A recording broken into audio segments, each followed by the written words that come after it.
Hey guys, what's up? Welcome back to the channel. It's Cynicalex, and today we're going to be reviewing the brand new Emma Frost Hellfire Gala uniform and accompanying tier 3. I'm going to be talking about what's not so good about the character and what is very good about the character now that she's gotten her much needed upgrade since 2019's Phoenix 5 villain uniform. So starting it off with the sort of cons about the character, because the majority of the video is going to be pros, so I want to sort of get the negative stuff or the downsides out of the way, is the cost. The cost up front for the character is a lot. You have to go into the store, you have to purchase her for crystals. You know, she's by and large one of the most expensive characters in the game, besides someone like, you know, Sentry or Molecule Man or something like that. And then not only do you have to upgrade her by spending crystals, and I mean, you could spend crystals just once to buy her and then use, you know, rank up tickets, mega tier 2 tickets, but then furthermore, you're going to need to either buy her bios with crystals or use a mega mythic uniform on her uniform to get it upgraded, which leads us into our second problem. So after you've invested, you know, a Psylocke level of crystals, actually more, in getting Emma Frost and getting her new uniform with the funky hat, you then have to face the painful reality that her uniform options are horrendous. I really don't know what the devs are doing, but they're doing a very good job of making it seem like they hate mutants, and this honestly deserves a follow-up video, which I will be doing in a few days, but that's basically the Cole's Notes summary of that video. It seems like the devs hate mutants. Look at these uniform options. You have Uncanny Avengers, which is not Wanda's newest uniform. It's not even her second newest uniform. It's like so old. It's from 2018. Yeah, it's like over 3 years old. Blade Avengers, okay, late 2020, I believe, or late 2020. Then we have Luna Snow Andromeda. Bro, that's like 2019 again. Then you have Nightcrawler Classic, which sure, it was within a year ago, but yikes. Pretty much the worst uniform of last year. Handpicked. And then you have Miles Morales Absolute Carnage. This one's okay, but it's painful because this is for a character that's not tier 3 or transcendable. So literally, those are the two biggest complaints I have about Emma Frost, is that she is very expensive, but we sort of already knew that. And then, yet again, they just pick the most horrible uniform options for her. Fortunately, the good news is that's really where the negative and the cons end. Everything else I have to say in this video is going to be really positive for Emma Frost. The last thing I guess I would say is that for PvE content, I do think, by the way, that she's good for both world boss content, squad battle content, that kind of stuff, and PvP content like timeline battle, conquest. But I will say that for PvE content, I don't think it's going to cut it to build her with an obelisk. I think you're going to have to jump right into a CTP, which is going to off-put some people. They're not really going to like that. However, on the plus side, I do think that you can build her for PvP with an obelisk, and I still think she can surprise you with that build, and I'll show you why later on. But let's first talk about her rotation here. So she actually has lots of cancelable skills. 5 and 3 are basically instantly cancelable. 5 you cancel for the hits, 3 you cancel for the accumulation buff. So you basically can do a very easy 3-5-4 combo, and that's going to stack all the hits on 5 plus the chandelier on 4 for a very nice sort of 45 to 50 hit combo. And the really cool thing is on the 4th skill, you can see she drops a diamond chandelier. Just love the way that looks. So that's basically her rotation. Very, very proc friendly. 3-5-4, super, as you can see, super proc friendly. Very easy to do, which makes her, I mean, you could try to use her with an obelisk, but I don't know if she's going to perform well with like a mind damage proc. She might. I think she really benefits from getting the chain hit damage of either an energy or a judgment, which is why I'm recommending you go straight to a CTP, because unlike most recent character reworks, Emma does not have any chain hit. So adding a little bit of chain hit from an energy or a judgment is going to really, you know, it's sort of like the law of diminishing returns, right? If you already have a ton of chain hit and you add more, it doesn't do that much. That's why some players that use cable use a brilliant destruction instead of an energy, because he already has so much chain hit. With Emma, she doesn't have any, so that first hit, that was weird, but you get what I'm saying. It does a lot. And then for her tier 3 rotation, there's basically 2 ways that you can play it. You can actually instant cancel her tier 3. You do lose a little bit of hits, but it's okay. So you can basically do 3, 5, 6, 4, and you see that as those you know, they see them raining down and then they explode. It's a bit delayed for sure. It's definitely a bit delayed, so you may want to, let me just build this up again. You may want to actually do 6, 5, 3, 4. Let me just build this up so I can show you guys again, because yeah, 6 is pretty delayed when you cancel it. So you could do 6, 3, 5, 4.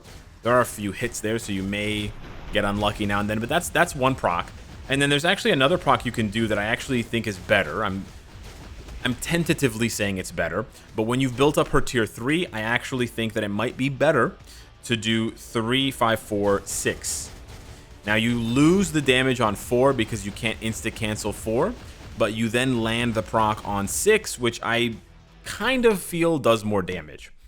Now, one thing you'll also notice about Emma is that her first few rotations are going to seem a lot worse than all subsequent rotations, and that's because her Diamond Wave tier 3 ability gives her a frenzy buff for 20 seconds. And essentially, before 20 seconds are up, you'll have built up the tier 3 again, unless you get like stunned or interrupted or anything. So you'll basically have a rolling buff that's always applied, and that rolling buff is going to give you an extra 30 attack and defense, 10% all speed, and 20% crit rate, which is very, very nice. So you can kind of soft cap her crit rate at 55%. It's not ideal because, like I said, your first few rotations for the first 2 rotations and a half, it's going to do less damage. You're not going to have the full cap on crit rate, but that's something to consider. So that's basically the pros about her build, and I'll just go through the rest of the build here really quickly. We have a generic artifact that reduces pierce damage received. I'm just using this as a placeholder. I may end up getting her artifact, but at the moment she doesn't need it for PvP, which is really, really good news. And then we've got the Power of Angry Hulk stage 9. I don't really think attack speed matters that much for her. Obviously attack speed is great, but for PvE it's not, you know, crucial like it is for some other characters because she has fairly short animations. So you could go with Overdrive if you roll it, or Hawk's Eye. And then I have no Odin's Blessings, and I only have 6 and 4-star Uru. So that's how the build looks. Let's take it into some content. So I'm using a CTP of Judgment, and I'm going to do a quick little test here on Cull Obsidian and Ebony. But full reminder that she now has the hero tag back, so you can actually take advantage of all of the best buffs for her in that case because of that. We're doing a little bit of a wonky rotation here, but yeah, she basically ends up two-shotting. The one thing is Ebony's kind of squirrely, so that can kind of... Oh no, she almost one-shots him. Yeah, he does get this cutscene off. You can't really do much about that, but yeah, she does a fantastic job here against him, and you can even hit him during iframe with your third skill. But yeah, easy clap on these 2 stages. Just wanted to remind you guys, because we can't use these buff characters against Null and Mephisto, that she does have access to all of the superhero buffs now. So she, you know, gets even more value there because you can use her with Nick Fury, you can use her with Coulson, you can use her with all these hero-only buffs, Wave, etc., and she's just going to crush it. Jumping into Null World Boss Legend, we're going to start on stage 30 so we can really illustrate in the first phase what the Judgment can do. We're going to delay this first rotation just a few seconds because it's going to give us the invincibility from the third skill so we don't get knocked back at the beginning there. And then we're just going to build up to the tier 3 and then pop the tier 3 here with the 5-4-3 combo.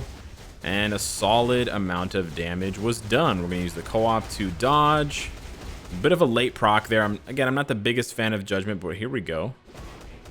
We procced the... I was trying for that not to happen. We did proc the Insight early, so we're a bit off on the timing of these two.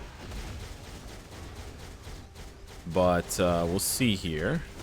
I'm going to have to get this second cage stun. We usually finish this in about a minute and a half. Possibly slightly slower. Now, the 6th skill does have a 50% damage proc for 2 attacks. I am well aware of that, but I'm just not a big fan of it. The Judgment did not proc there. Wow, that was surprising. Okay.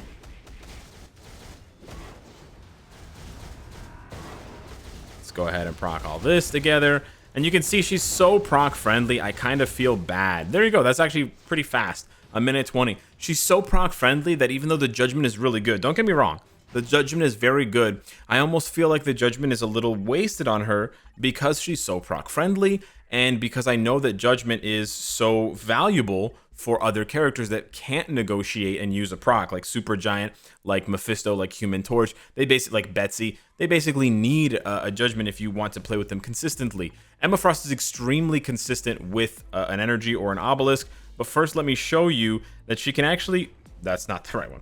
Let me show you that she can actually do a little bit of PvP action with a judgment, which speaks to her value in PvP. We're gonna go up against some top tier PvP characters or top tier PvP opponents here. Maybe not the Spider-Man. Maybe we'll lose to the Spider-Man. We'll see. But let's just throw a couple of matches in here before we jump over to what she can do with an energy. We're gonna let Molecule Man die. We're gonna switch on the AI, and we're gonna switch to her here. We're gonna switch to her here. Okay, sure. Okay, so she took a lot of damage there, but you can see her 5th skill actually didn't trigger a heal. So this is sort of good and bad. Spider-Man, of course, dodges her, of course. Spider-Man dodges her 3rd skill, iframe ignore attack, and then kills her. But yeah, so she can actually do some work here. I'm gonna do one more fight so you guys can see. Not sure why it switched to Ebony there. I'm gonna do one more fight so you can see. She can actually pull off some wins. And she actually does exceedingly well versus Gilgamesh, which I think is an important thing to note, because a lot of people are worried that with all the mind damage that she does, that she won't be able to overcome his mind resistance, but that isn't the case. Now, I probably should have remembered who had Gilgamesh, but that's okay. Let's go ahead here, and we'll just stall for about 5 seconds. We don't actually have to wait for Gilgamesh to kill Molecule Man, because... Oh, okay, well, that's fine. And then switch over to Emma. And yeah, she just one-tapped him. So even though, and then she killed Hela. So yeah, even though she deals mind damage, I'm sure there's some energy damage in there mixed together, and also the fact that she's a blast type sort of overwhelms him with the type advantage, and that's only with, let's see here, rank 3. So I can definitely go higher. So this is actually only a guard break 3-second invincibility obelisk, but I want to take it into a few quick matches here to show you what she can do against some heavyweight PvP teams here. Being able to solo both Sentry and Doctor Doom back to back, which I think is super impressive. Because she relies on her 3rd skill, though, I will say that you do need to wait at the beginning. You definitely need to put in someone as sort of like a sacrifice at the start, because otherwise Emma doesn't really have enough, you know, her 5 and 4 sometimes get interrupted here, and she also takes damage at the end of her 5, as you can see. But once she has the 3 up, she can basically one-tap almost any character, and as Doom comes down here, if he doesn't kill her first, he's just gonna get one-tapped. Yeah. So one-tapping Doom with your 3rd skill is not a feat that is that easy to pull off.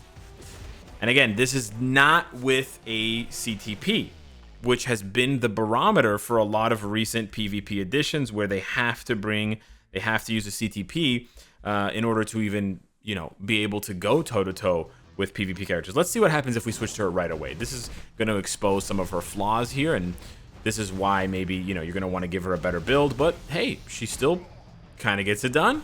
Couple clap-offs here, some pretty gorgeous animations. You know, I think my initial impression of her was pretty bad, but upon further inspection, she seems to be a competent... She seems to be a pretty solid addition to the meta. Now, let's see what happens here with the 3rd skill. She one-shot Spidey. Wow! And keep in mind, the Ebony buff here isn't giving her anything. Wow. So, listen, it's a small sample size. We're going to do one more fight. It's a small sample size, but I think she does exceedingly well in PvP in the current climate. And that is, you know, something that, although we are seeing a lot more PvP characters, is, I think she's going to basically, here's what I'm trying to say. I think she's going to be better than Mr. Sinister for PvP by a long shot, and better than... Oh, wow, she died. All right, one more try here. We'll give her a 5-second buffer so that she can get into the match with cooldowns, because we all know the whole cooldown scenario makes for, you know, some uneven matches at times here. So let's see what she does. She pops the 3. She claps back.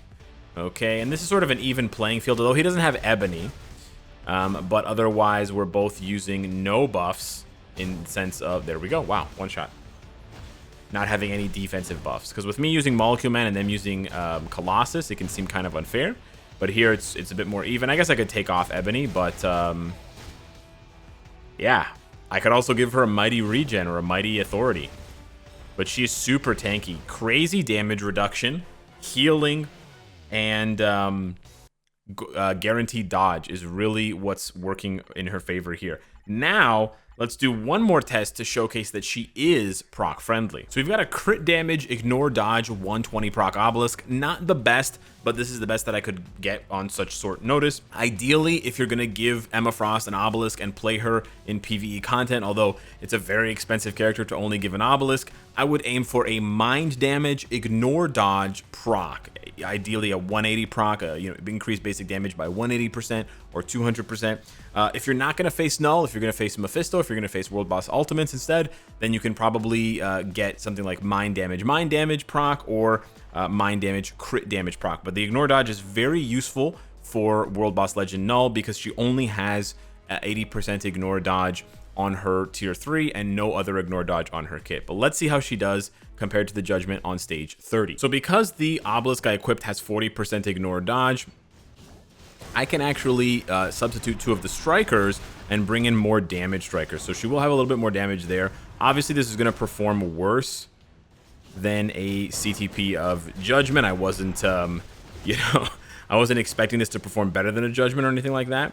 We're going to try the 3-6-5-4 combo here with this proc. This is... yeah, I feel like this is definitely worse than her other combo.